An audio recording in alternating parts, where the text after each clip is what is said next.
पर्यावरण अर्थशास्त्र के इस लेक्चर में आज हम समझने वाले हैं दो इंपॉर्टेंट टॉपिक। पहला जो हमारा टॉपिक है वह रहेगा आर्थिक विकास का पर्यावरण पर प्रभाव, और दूसरा जो टॉपिक रहेगा वो रहेगा जनसंख्या और पर्यावरण का अंतर संबंध, अर्थात जनसंख्या और पर्यावरण के बीच क्या संबंध है। ओके, तो पहला ये वाला टॉपिक है जो यहां पर लिखा हुआ है, जो ये वाला टॉपिक है। तो फर्स्ट नंबर मैंने यहां पे डाल दिया है, आप इसको उतारेंगे और यहां पर लिखेंगे और उसके बाद इन पॉइंटों को आप समझने की कोशिश कीजिए। तो जैसे जैसे क्या हो रहा है कि अर्थव्यवस्था का आर्थिक विकास होता चला जा रहा है, तो इससे अनेक समस्याएं पैदा हो रही हैं। अब ये कौन कौन सी समस्याएं पैदा हो रही हैं, तो सीधी सी बात कर लेते हैं कि जैसे जैसे दुनिया में आर्थिक विकास हो रहा है, आर्थिक तरक्की होती चली जा रही है, वैसे वैसे पर्यावरण का विनाश होता चला जा रहा है, पर्यावरण प्रदूषण बढ़ रहा है।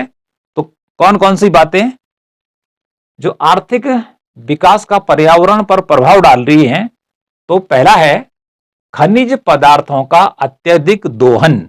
खनिज पदार्थों का अत्यधिक दोहन, तो जो खनिज पदार्थ हैं धरती में या पर्यावरण में वह सीमित मात्रा में है, और इन खनिज पदार्थों को बनने में करोड़ों वर्ष लग जाते हैं, एक दो वर्ष में नहीं बनते हैं।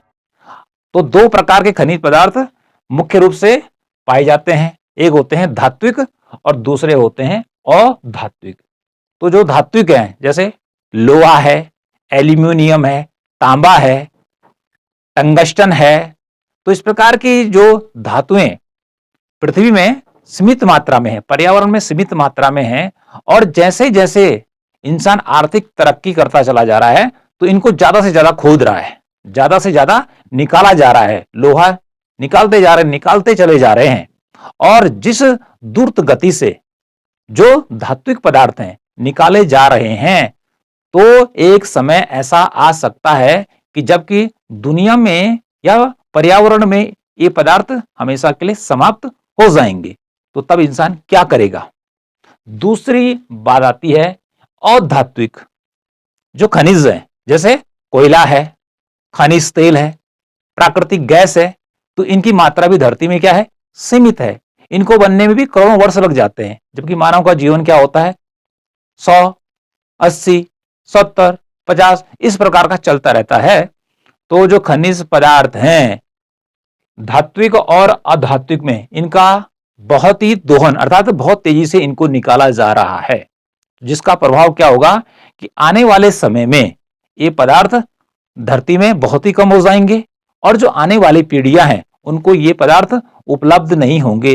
लोहा, सोना, तांबा, चांदी, अभ्रक, एल्युमिनियम, ठीक है, इसी प्रकार से हमने बात की खनिज तेल की बात की, पेट्रोल हो गया, डीजल हो गया, इसी प्रकार से कोयला हो गया, ये लगातार धरती से निकालने पे लगे हुए हैं, सभी देश निकालने पे लगे हुए हैं। तो एक समय ऐसा आएगा कि जब कि इन पदार्थों का मिलना असंभव हो जाएगा, तो इसका जो सीधा प्रभाव पड़ेगा वो किस पे पड़ेगा, इंसान पर पड़ेगा।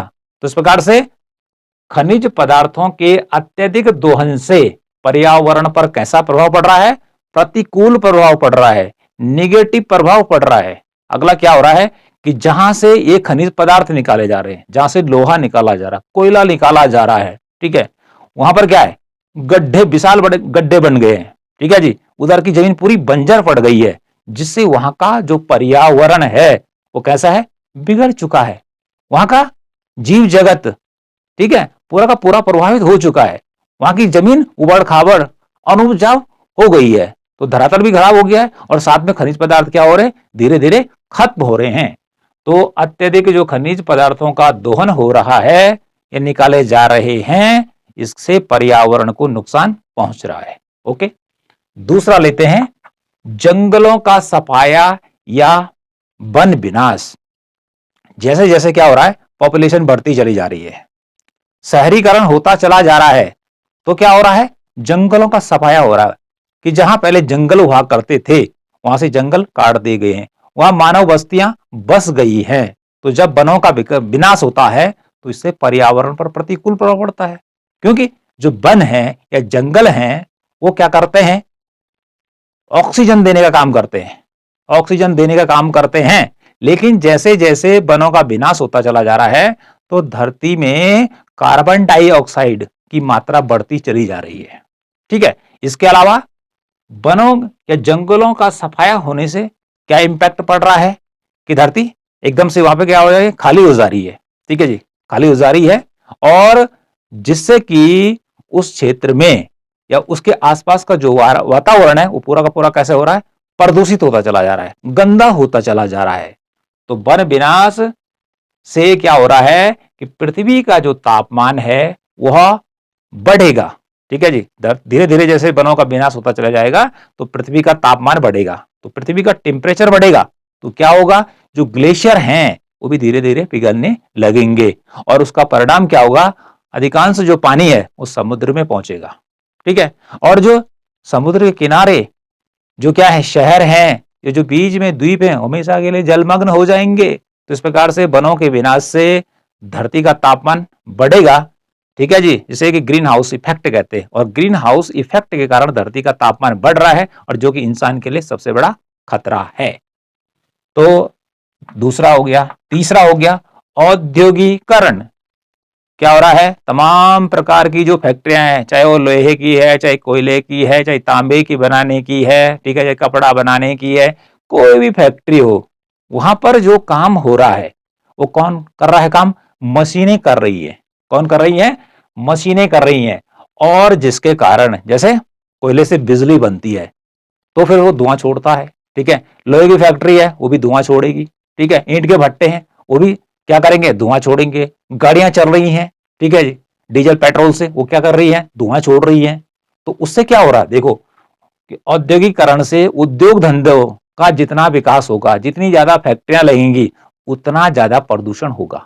ओके, तो उससे क्या हो रहा है कि उद्योग धंधों से निकलने वाली जो खतरनाक गैसें हैं उनमें से कौन कौन सी, जैसे कार्बन डाइऑक्साइड CO2, CO2 जो क्या करती है, धरती के तापमान को बढ़ाने का काम करती है।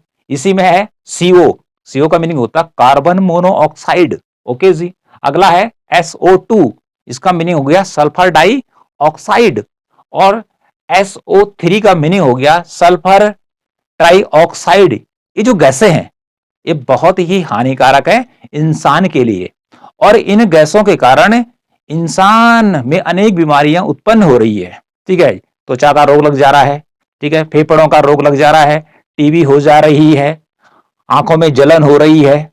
तो तमाम प्रकार के जो रोग हैं वो क्या कर रहे हैं कि औद्योगिकरण के कारण क्या कर रहे हैं, इंसान को बीमारियां दे रहे हैं, और बीमारियों से लोगों की क्या हो रही है, मृत्यु हो रही है। तो इस प्रकार से यदि ज्यादा औद्योगिकरण होता चला जाएगा या हो रहा है, इससे क्या हो रहा, तमाम प्रकार की ऐसी गैसें, फैक्ट्रियां उगर रही हैं, वाहन उगर रहे हैं, जो कि इंसान के लिए बहुत ही घातक हैं, जिससे कि पर्यावरण प्रदूषण हो रहा है। अगला लेते हैं पशुओं द्वारा अत्यधिक चराई। कि जो पशु हैं, ऐसे भी क्षेत्र हैं कि जहां पर पशु जंगलों में क्या करते हैं, चराने ले जाते हैं लोग। भेड़ है, बकरियां हैं, पशु हैं, वो क्या करते हैं, घास को, पेड़ पौधों का विनाश करने का काम करते हैं। कैसे करते हैं, लेकिन पशु हमेशा जा रहे हैं, ठीक है, घास को खा रहे हैं, मिट्टी उनके पांव से उखड़ रही है, तो जो घास है हमेशा के लिए क्या हो रही है, समाप्त होती चली जा रही है।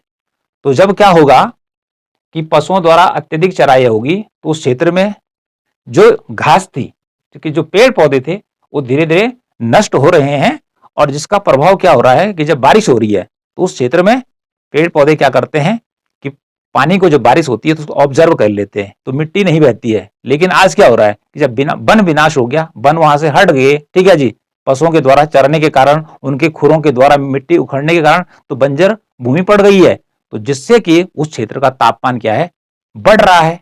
क्या हो रहा है, तापमान बढ़ रहा है, गर्मी बढ़ रही है। पहले तो छाया के कारण क्या, धरती क्या थी, ठंडी थी, लेकिन जब पेड़ पौधे ही नहीं रहेंगे तो क्या होगा, गर्मी बढ़ेगी, और जिसका नुकसान किसको होगा, इंसान को होने वाला है। पांचवा पॉइंट है भूक्षरण, सोइल इरोजन। सोइल इरोजन भी एक बहुत बड़ी समस्या है जब जंगलों का सफाया होता है। ठीक है जी, जंगल काटे जाते हैं, जैसे हमने बात की कि पशुओं द्वारा अत्यधिक चराई हो सकती है, ठीक है जी, औद्योगिक जहाँ फैक्ट्रियां लग गई हैं, पहले वहां जंगल रहे होंगे, वहां भी सफाया हो चुका है। ओके जी। जहाँ खनिज पदार्थ थे, पहले वहां भी ऊपर जंगल रहा होगा, उधर से भी पूरा का पूरा क्या होगा, जंगलों का सफाया हो गया है। तो क्या होगा, यदि इन क्षेत्रों में यदि बारिश होती है तो बारिश के कारण जो नंगी और खाली जमीन है उसकी जो ऊपर की मिट्टी है, जब बारिश होती है तकड़ी तो क्या होती है, बह जाती है मिट्टी ऊपर की, बड़े बड़े गड्ढे बन जाते हैं, किसमें, धरती में। ठीक है जी, नाले बन जाते हैं। तो उससे क्या होता है कि धरती की जो सबसे ऊपर की उपजाऊ मिट्टी वाली परत है, जिसमें क्या होती है, फसलें पैदा होती हैं, वो अच्छी मिट्टी बहकर चली जाती है, और जिससे उस जगह की जो जमीन होती है वो अनुपजाऊ होती है, जिसमें कुछ पैदा नहीं किया जा सकता है। तो भाई देखो, भूक्षरण से क्या हो रहा है, भूमि अनुपजाऊ हो रही है, और उसका प्रभाव किस पे पड़ रहा है, कृषि का उत्पादन घट रहा है, और कृषि का उत्पादन घटना अर्थात राष्ट्रीय आय का कम होना, जीडीपी घटेगी। ओके, नेक्स्ट है जनसंख्या विस्फोट। जो जनसंख्या है दुनिया की, वह बहुत तेजी से बढ़ी है। अभी हम बात कर ले, वर्तमान में जो इंडिया की पॉपुलेशन है वो 1 अरब 40 करोड़ है। 1 अरब 40 करोड़ के लगभग भारत की जनसंख्या है, जो कि चीन से आगे निकल चुकी है वर्तमान में। और पूरी दुनिया की बात करें तो इसकी जनसंख्या 7.87 अरब के आसपास है, अर्थात 7 अरब 87 करोड़ के आसपास पूरी दुनिया की जनसंख्या है। तो जनसंख्या बहुत तेज गति से बढ़ी है।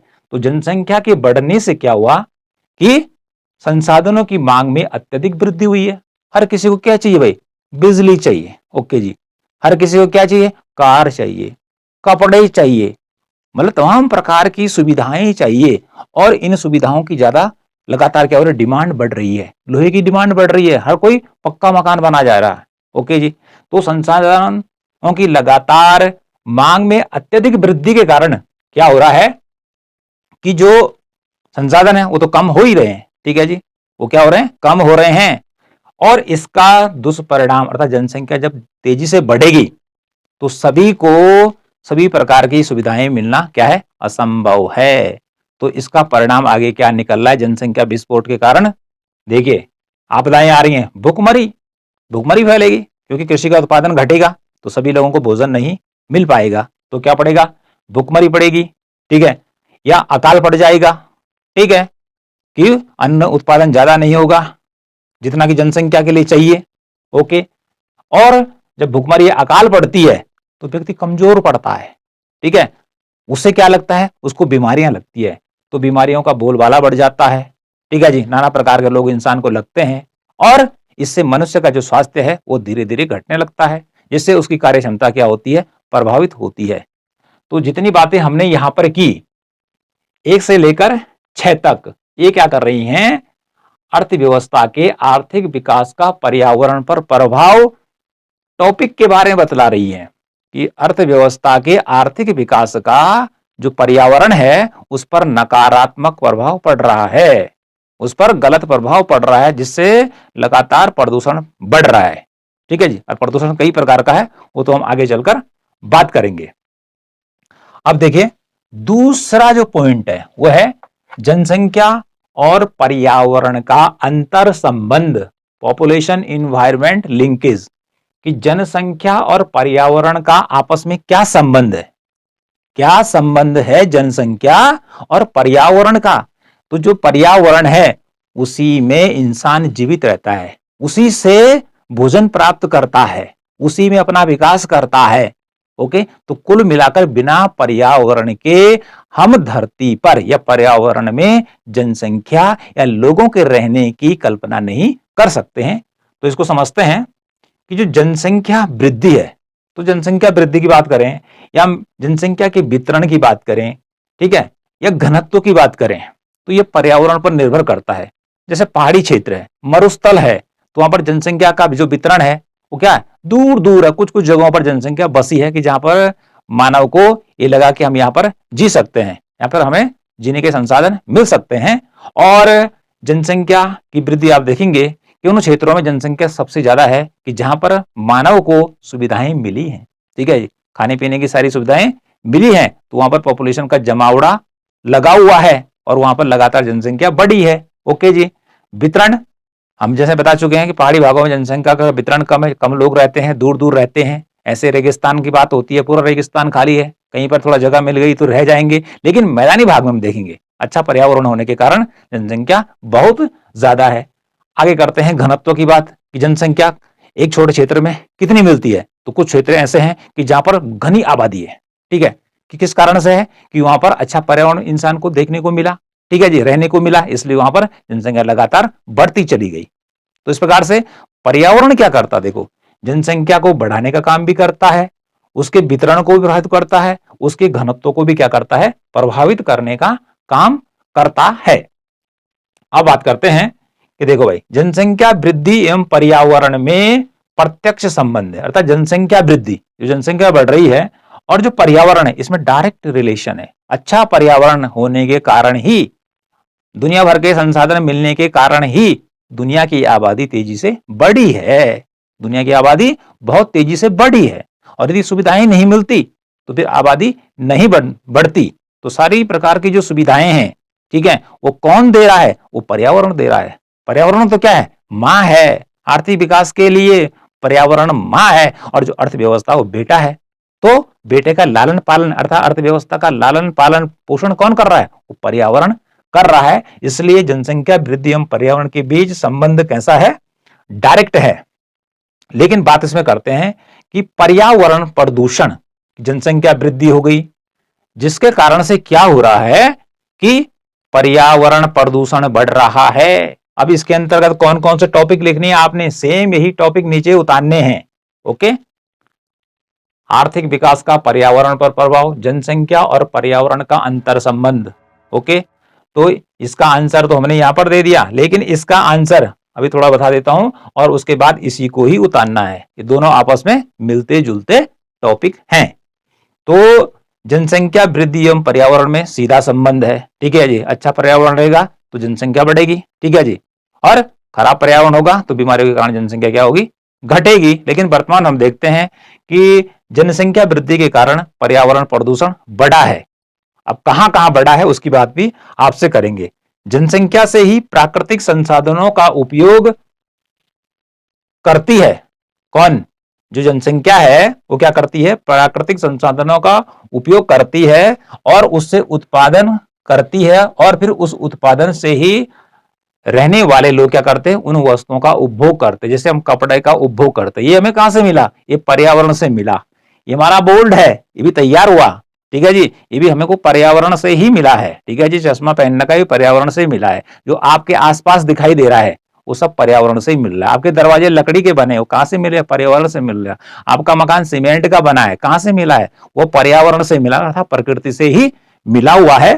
तो उत्पादन हुआ है संसाधनों का, कहां से मिला है, पर्यावरण से, ठीक है जी। उसका उपभोग हम कर रहे हैं, ठीक है जी, उत्पादन करने के बाद ही उपभोग होगा, तो ये हमें पर्यावरण से मिल रहा है। अब बात करते हैं, देखिए कि पर्यावरण मानव पर्यावरण को प्रभावित करता है, अर्थात पर्यावरण मानव को प्रभावित करने का काम करता है। कौन, पर्यावरण। कैसे करता है कि भाई हम बात करते हैं कि ठंडे इलाके हैं, पहाड़ी इलाके हैं, मैदानी इलाके हैं, अलग अलग जगहों पर अलग अलग प्रकार का क्या मिलता है, पर्यावरण मिलता है, वातावरण मिलता है। तो डायरेक्ट को हमको इफेक्टेड कर रहा है, प्रभावित कर रहा है, ठीक है, और विभिन्न प्रकार की चीजें हमें देने का काम कर रहा है, जैसे कि इंसान का आर्थिक विकास हो रहा है। इसी के साथ ही मानव पर्यावरण को प्रभावित करता है। तो जो पर्यावरण है मानव को अच्छी चीज दे रहा है, ठीक है जी, चाहे हम लोहा, कोयला, सोना, तांबा, चांदी, ठीक है जी, और कोयले की बात हमने कर ली, इधर लाइट की हमने बात कर ली, ठीक है जी, खनिज तेल की बात हमने कर ली। तो ये चीजें हमारे विकास के लिए कौन दे रहा है, पर्यावरण दे रहा है। लेकिन इंसान जब इनको ज्यादा खोद रहा है, निकाल रहा है, तो हम पर्यावरण को क्या दे रहे हैं, इंसान पर्यावरण को दे रहा है प्रदूषण, गंदा करने का काम कर रहा है। जो इंसान है या जनसंख्या है वह पर्यावरण को नष्ट करने का काम कर रहा है, प्रदूषित करने का काम कर रहा है, गंदा करने का काम कर रहा है। और इसका जो भुगतान है, ठीक है, गंदा करने का जो परिणाम है, उसका प्रतिफल किसको मिलेगा, वह इंसान को मिलेगा। ओके, तो इस प्रकार से पर्यावरण मानव को और मानव पर्यावरण को प्रभावित करता है, कि जो इन दोनों के अंतर संबंध या आत्मनिर्भरता को दर्शाता है, कि एक दूसरे पर आश्रित हैं। इंसान भी क्या करता है कि जो कार्बन डाइऑक्साइड निकलती है उससे पेड़ पौधे अपना भोजन बनाते हैं, और जो ऑक्सीजन पेड़ पौधे देते हैं उनसे इंसान जिंदा रहता है। इसको इस प्रकार से भी समझा जाएगा। तो इतना लिखने के बाद देखो भाई, ये सारी चीजें लिखनी है आपने, ओके। और उसके बाद जनसंख्या और पर्यावरण के अंतर संबंध के अंतर्गत ये वाला या फिर दोबारा आप लिख लेंगे, ओके। यदि ये वाला टॉपिक आता है तो इसको लिख लीजिए, ये वाला आता है तो इतना उतार लीजिए, फिर इसी को लिख लीजिए, ठीक है जी, ओके। और दोनों आते हैं तो ये भी आ जाएगा, फिर एक बार दोबारा इसको शॉर्ट में लिखा जा सकता है। तो कुल मिलाकर कहने का अर्थ क्या है, सारांश में, पर्यावरण प्रदूषण मानव जाति के लिए एक विकराल समस्या है। क्योंकि हम जब यहाँ पर पढ़ चुके हैं कि खनिज पदार्थों का अत्यधिक दोहन हो रहा है, ठीक है जी, वनों का सफाया हो रहा है, औद्योगिकरण हो रहा है, पशुओं द्वारा अत्यधिक चराई हो रही है, ठीक है, भूक्षरण हो रहा है, जनसंख्या विस्फोट हो रहा था, जनसंख्या लगातार बढ़ती चली जा रही है, इन कारणों से संसाधनों की मांग लगातार बढ़ती चली जा रही है। तो इससे क्या हो रहा है, पर्यावरण प्रदूषण बढ़ रहा है, पर्यावरण प्रदूषण बढ़ रहा है, जो कि एक विकराल समस्या, विकट समस्या है। किसके लिए, मानव जाति के लिए, ठीक है जी। यदि मानव इसी तीव्र गति से प्रकृति का शोषण करता रहा, मतलब जो अभी हम संसाधन निकाल रहे हैं, खनिज पदार्थ निकाल रहे हैं, धात्विक चाहे अधात्विक है, या जंगलों का हम सफाया कर रहे हैं, ठीक है जी, तो इससे क्या होगा कि जो शोषण अभी चल रहा है वह दिन दूर नहीं, वो दिन दूर नहीं कि जबकि इंसान धरती से हमेशा के लिए मिट सकता है, इंसान धरती से हमेशा के लिए खत्म हो सकता है, यदि वह इसी प्रकार से खनिज पदार्थों का, ठीक है जी, और जंगलों का क्या करता, सफाया करता चला गया, तो ये इंसान के लिए सबसे बड़ा खतरा है। अब देखते हैं कि कहां कहां पर जो पर्यावरण प्रदूषण है वो बढ़ रहा है। देखिए, हम बात करते हैं स्थल मंडल की। इस स्थल मंडल की, लिथोस्फीयर अर्थात हमारा स्थल मंडल, जलमंडल, वायुमंडल, तीनों ही जो हैं वर्तमान में पर्यावरण प्रदूषण के कारण बहुत ही प्रदूषित हो चुके हैं, ठीक है जी। स्थल मंडल में आती मिट्टी, हमारी जो मिट्टी है, ठीक है जी, वो कैसी हो चुकी है, औद्योगिकरण के कारण, रासायनिक खादों के कारण, कीटनाशकों के कारण, ठीक है, वन विनाश के कारण अनुपजाऊ होती चली जा रही है।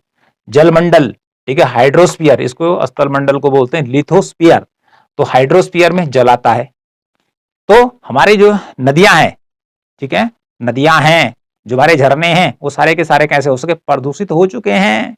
फैक्ट्रियों से निकलने वाला जो कूड़ा कचरा, जो मैल है, ठीक है जी, वो नदियों में डाला जा रहा है। शहरों के जो नाले हैं गंदे, ठीक है जी, वो कहाँ डाले जा रहे हैं, उनका जो पानी जा रहा है गंदा, वो नदियों में जा रहा है, ठीक है जी। उससे क्या हो रहा है, पूरा पूरा पानी खराब होता चला जा रहा है, ठीक है, गंदा होता चला जा रहा है। और वायुमंडल में तमाम प्रकार की गैसें जा रही हैं कि जो क्या कर रही हैं, पर्यावरण प्रदूषण करने का काम कर रही हैं। तो हर प्रकार से, चाहे जल है, चाहे थल है, चाहे नभ है, वर्तमान में पर्यावरण प्रदूषण के कारण अत्यधिक घातक होता चला जा रहा है, अत्यधिक घातक होता चला जा रहा है इंसान के लिए। तो बात अब आती है, यदि मानव जाति को बचाना है, इंसान को सही ढंग से अपना विकास करना है, तो उसे पर्यावरण संरक्षण का काम करना होगा। यदि वो ऐसा नहीं करता है तो यह मानव जाति के लिए सबसे बड़ा खतरा है। तो आई होप कि यह जो टॉपिक है अर्थव्यवस्था के आर्थिक विकास का पर्यावरण पर प्रभाव और जनसंख्या और मानव का अंतर संबंध आपकी समझ में आ गया होगा।